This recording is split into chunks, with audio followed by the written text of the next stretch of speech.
Hello everyone, welcome back to the channel. In today's video, I'll show you how to use the WiseCut free plan step by step and what features you can access without paying. First, open the WiseCut application on your desktop and make sure that you are logged in with your account.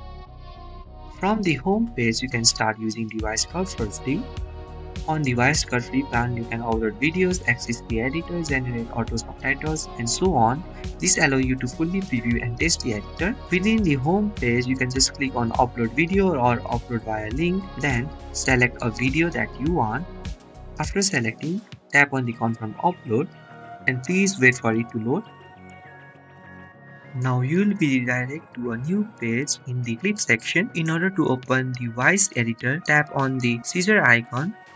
Within the editor, you are given different free features.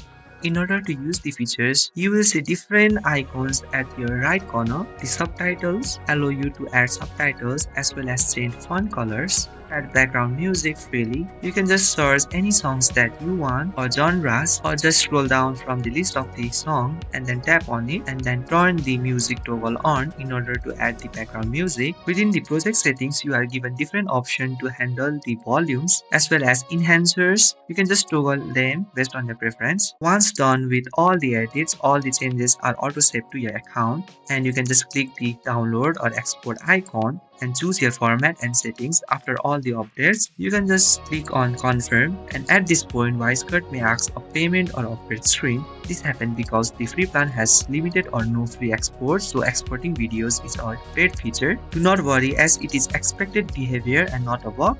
So you have three options. You can just upgrade your plan to export videos, or continue using the free plan to test and preview edits, or export your video later after upgrading. Even though you do not upgrade your account, your project will stay saved in the project section. That's how the WiseCut free plan works. You can edit for free, but exporting requires an upgrade. So if you find this video helpful, please do not forget to like and subscribe to the channel. Thank you for watching, and I will see you in the next video with more WiseCut tutorials.